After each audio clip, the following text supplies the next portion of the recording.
બોલીશ. આજનો મારો વિષય છે મંગળયાન. તો મંગળ એક બહુ સરસ ગ્રહ છે અને નાનપણથી જ આપણે બધી વાતો સાંભળી હોય, સૂર્ય, ચંદ્ર, મંગળ, બુધ. એમાં મંગળ તો મને બહુ જ ગમે અને એવી રીતે બી નાનપણમાં સાંભળ્યું હતું કે મંગળ એ લાલ રંગનો ગ્રહ છે, બરાબર. તો એમાં મને બહુ એ ગમે કે ભારતે મંગળ ઉપર એક યાન તૈયાર કર્યું અને મોકલ્યું.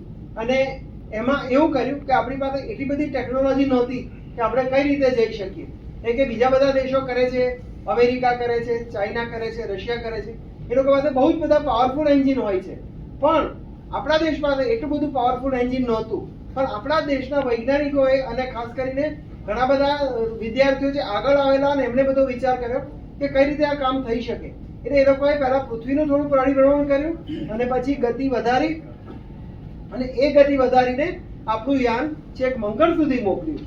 અને પછી મંગળ ઉપર જઈને બહુ ક્રિટિકલ તબક્કો એ હતો કે મંગળની કક્ષામાં કઈ રીતે પહોંચાય. કેમ કે જો મંગળથી થોડી વધારે સ્પીડ હોય તો તમે મંગળથી આગળ જતા રહો અને આગળ જતા રહો તમે બ્રહ્માંડમાં ક્યાં જતા રહો કંઈ ખબર હોય નહીં. અને બીજું કે જો તમે બહુ પહેલા આવી જાઓ તો મંગળની પહેલા જ તમારું યાન ચૂઝ થઈ જાય તો બી આપણો દેશનું નામ ખરાબ થાય. પણ આપણા વૈજ્ઞાનિકોએ ખૂબ મહેનત કરી અને મંગળ ઉપર પહોંચાડ્યું. અને બીજું એક એ વાત મને અત્યારે બી વિચાર આવે કે હું સ્કૂટર લઈને ક્યાંક જતો હોઉં ને પેટ્રોલ ખરાબ થઈ જાય તો સ્કૂટર રસ્તામાં ઊભું રહી જાય. પાવર વરસાદ બહુ હોય તો આપણું ડૂબી જાય તો અટકી જાય. પણ મંગળમાં વૈજ્ઞાનિકોએ એટલું સરસ કામ કર્યું કે છેક આપણે મંગળ સુધી જઈ શક્યા અને એમાં કોઈ રિપેરિંગ શક્ય નહોતું. એટલે એવું સરસ યાન બનાવવામાં આવ્યું કે છેક આપણે મંગળ સુધી પહોંચ્યા અને મંગળની જે બધી તસવીરો હોય, ફોટા પાડ્યા અને આપણું યાન મંગળ. ભારતના બધા જે સ્પેસમાં જતા જે બધા એરક્રાફ્ટ છે એ બધા ઇસરો બનાવે છે. ઇસરો ભારતનો એક એવો સ્ટેશન છે જે એને ચંદ્રયાન પર બનાવ્યું છે. મારું નામ વિરલ પરમાર છે. હું રિજનલ સાયન્સ સેન્ટર ભુજ ખાતે એઝ એ પ્રોજેક્ટ ડાયરેક્ટર મારી ફરજ ભજવું છું. જેમ આપણે જાણીએ છીએ કે આજે નેશનલ સ્પેસ ડે છે 22 અને 23 તારીખે. તો આ બંને દિવસે આપણે અહીંયા રિજનલ સાયન્સ સેન્ટર ભુજ ખાતે વિવિધ પ્રવૃત્તિઓ અને પ્રતિયોગિતાઓનું આપણે અહીંયા વિવિધ પ્રતિયોગિતા આપણે અહીંયા રાખેલી છે. આની અંદર આપણે જે પ્રતિયોગિતાઓ રાખેલી છે એની અંદર રીલ મેકિંગ છે, એક્સટેમ્પર કોમ્પિટિશન છે અને ડ્રોઈંગ કોમ્પિટિશન છે, જેની થીમ છે આર્યભટ્ટાથી ગગનયાન સુધી. તો એ થીમના બેઝ પર આપણે અહીંયા ઘણી બધી પ્રતિયોગિતાઓ રાખેલી છે. અને એની સાથે સાથે અહીંયા આપણી સમક્ષ ઇસરો અમદાવાદ તરફથી 2 સ્પેસ સાયન્ટિસ્ટ પણ આવેલા છે. જેમાં પ્રથમ જે સાયન્ટિસ્ટ છે જેમનું નામ છે ડૉક્ટર રામ રજક, જે ઇસરો અમદાવાદથી આવેલા છે અને એમનું એક્સપર્ટીઝ છે રિમોટ સેન્સિંગ એપ્લિકેશન્સમાં. અને જે બીજા જે સાયન્ટિસ્ટ છે એમનું નામ છે શ્રી આનંદ પાઠકજી અને એમની એક્સપર્ટીઝ છે પેલોડમાં, સેટેલાઇટ પેલોડની અંદર. એમને ઘણા બધા 30+ સેટેલાઇટ પેલોડ્સ સાથે કામ કરેલું છે. ઉપગ્રહ જેને આપણે કહેવાય એ અવકાશમાં પહોંચાડવા માટે એમને કામ કરેલું છે. વાત કરીએ આપણી પ્રતિયોગિતાની, તો જેમ મેં તમને કીધું કે અહીંયા અમે એક્સટેમ્પર કોમ્પિટિશન, રીલ મેકિંગ કોમ્પિટિશન અને ડ્રોઈંગ કોમ્પિટિશન રાખેલું છે. તો અમારું ઇન્વિટેશન ભુજ જિલ્લાના વિવિધ સ્કૂલો સુધી અમે ઇન્વિટેશન પહોંચાડેલું છે, જેમાંથી ઘણી બધી શાળાઓએ અહીંયા રિજનલ સાયન્સ સેન્ટર ખાતે આજના દિવસ છે કે 22 તારીખે છે મુલાકાત લીધેલી છે. તો એની અંદર આશરે 500થી પણ વધારે બાળકોએ અહીંયા પાર્ટિસિપેશન કરેલું છે, એમને ભાગ લીધો છે અહીંયા આ ઇવેન્ટની અંદર.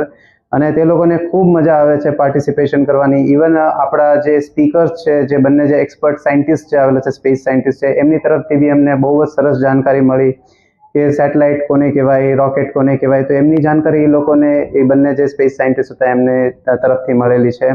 અને પ્રતિયોગિતામાં પણ એ લોકોએ બહુ જ તે ઉત્સાહથી ભાગ લીધેલો બધા એ લોકોએ.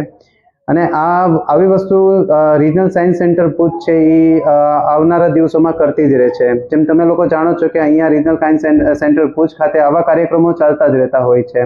તો આ બધા જે સાયન્સ પોપ્યુલરાઇઝેશન એક્ટિવિટીના કાર્યક્રમો આપણે બાળકોના હેતુ અને વિજ્ઞાનને ત્યાં સુધી બાળકો સુધી પહોંચાડવા માટે આપણે કરતા હોઈએ છીએ.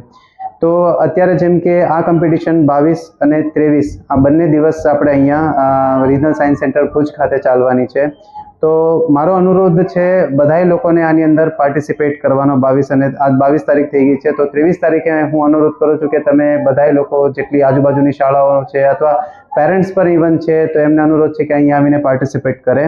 અને અહીંયાની જે એટમોસ્ફિયરનો લાભ લે, અહીંનો જે એકચ્યુઅલમાં વિજ્ઞાનનો જે એટમોસ્ફિયર છે, જે સાયન્સનો એટમોસ્ફિયર અમને કહેવાય છે, તો એમનો લાભ લેવા વિનંતી છે. નમસ્તે, મારું નામ કમલ ભાનુશાલી છે. હું 7મી કક્ષામાં પડું છું અને હું દિવ્ય બ્રહ્મલોક ગ્લોબલ એકેડેમી સ્કૂલથી આવી છું. અને મને આ સારો અનુભવ લાગ્યો.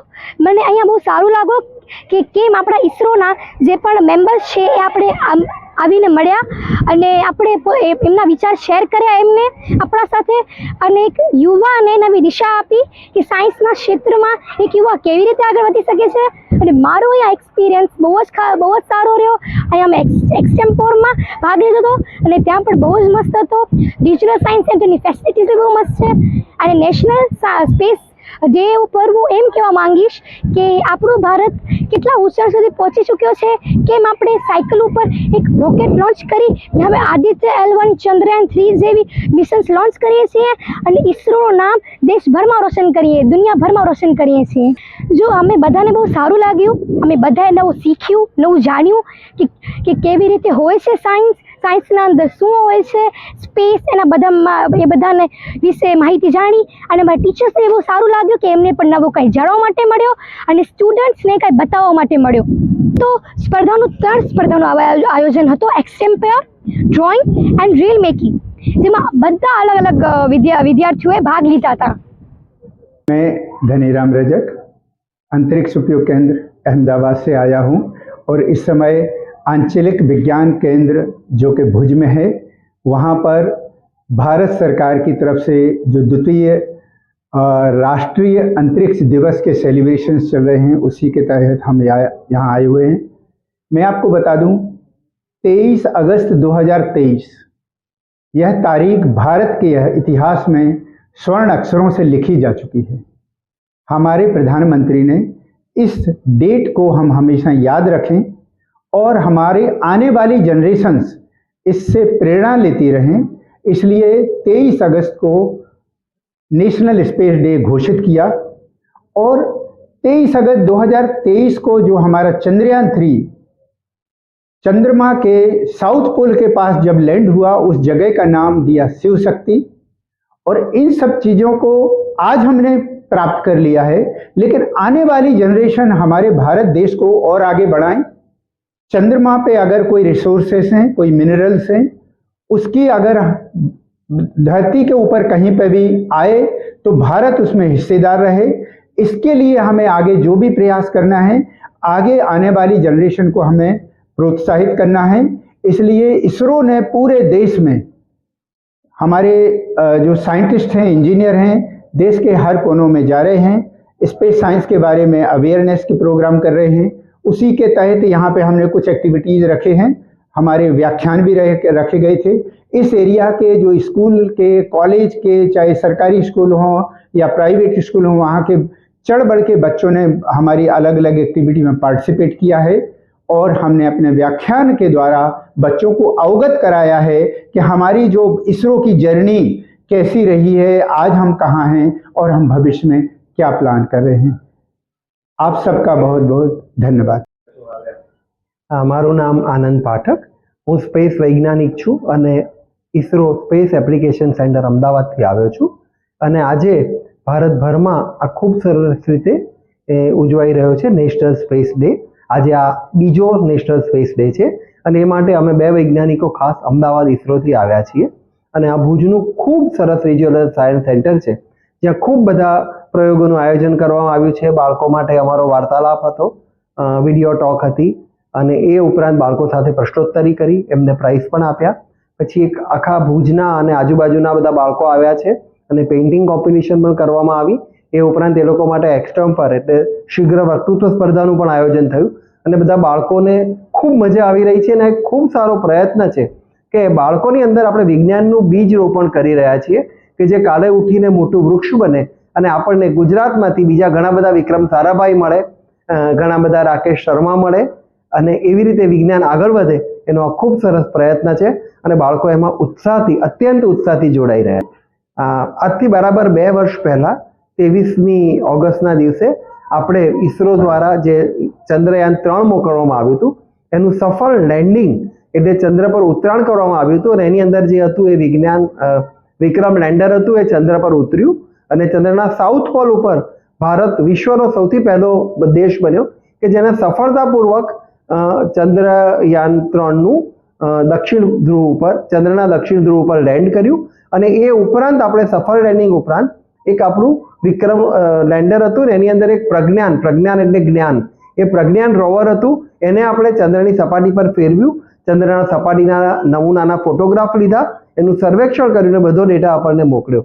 એટલે ભારત માટે આ બહુ જ ગર્વની ક્ષણ હતી અને મોદી સાહેબ, પ્રધાનમંત્રી શ્રી નરેન્દ્ર મોદીએ જાહેર કર્યું કે આજથી આ દિવસ આપણે નેશનલ સ્પેસ ડે તરીકે ઉજવીશું. એનું આજે બીજું વર્ષ છે અને બહુ સરસ વિજ્ઞાનના ક્ષેત્રમાં ઉજવણી થઈ ગઈ છે અને બાળકો વિજ્ઞાનમાં રસ લેતા અને વિજ્ઞાન સાથે જોડાતા થયા છે.